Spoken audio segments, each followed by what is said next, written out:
Interesting. Lawsuits filed by current and former students against the University of Delaware over the COVID-19 shutdown will be heard in court. The plaintiffs sued the school, arguing that they are entitled to refunds for services they didn't receive during the shutdown last spring. University attorneys filed motions to dismiss the lawsuits, arguing that the school has the right to change its policies, fees, and other charges without notice. The judge ruled that while the students may not be entitled to tuition refunds, they can at least pursue reimbursement claims for student fees that covered services they didn't receive. We spent a lot of money, and we should definitely get some money back, especially as an out-of-state student. I feel like it was definitely deserved. Most of the cost is really just to be on campus, to use the facilities, to be able to go to the gym. The lawsuits are seeking reimbursements on behalf of all students who paid for the spring of 2020 semester. The University of Delaware says it does not comment on ongoing litigation, so therefore they don't have an official statement in response to this, but we did reach out to them. Yes. Attorney Heather Hansen joined. This is a good one, Heather. So let's start with both sides of the argument. What are the students arguing?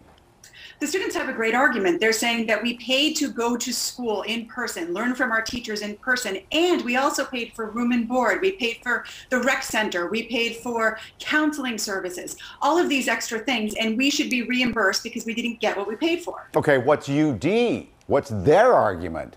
So they have two arguments. They're saying, first of all, when it comes to tuition, there was no specific term in the agreement between student and school that says you get to come in person.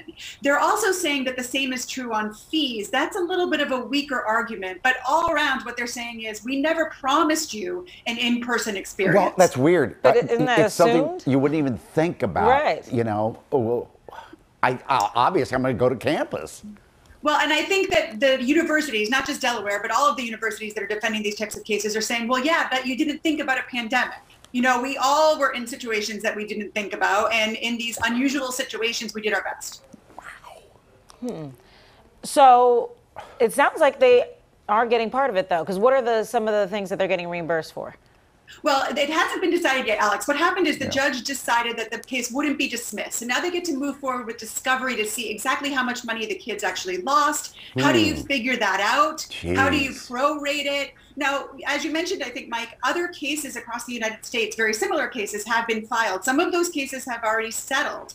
Others have been thrown out. But in Delaware, in that case, they're going to figure out exactly how much fees, rec, meal and board, all of that type of stuff actually cost and what the students might be entitled to. So it's literally costing up what your meal plan would have been, what it would have been like to live in the dorm, like all those expenses. Yeah, figuring out exactly how much perhaps you would have paid for those things. What's the value? Can you give me an example of who won? I mean, well, the other cases resolved, they settled, and usually those are confidential. But we know these are being filed across the United States. And it's interesting, Mike, because most of them, including the Delaware case, and there's a case against Drexel that was filed in April, most of them are all from a firm in South Carolina.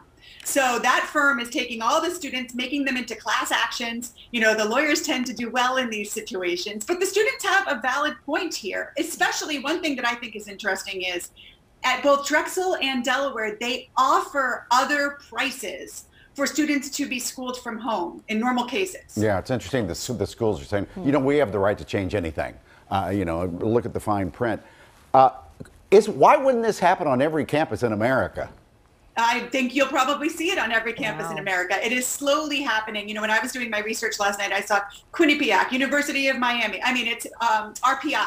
It's a lot of schools where we're seeing this happen. And a lot of money. Yeah, so I bet moving forward then, university schools, they're probably going to have change and put in their wording, hey, if a pandemic or something happens, we have subject to change.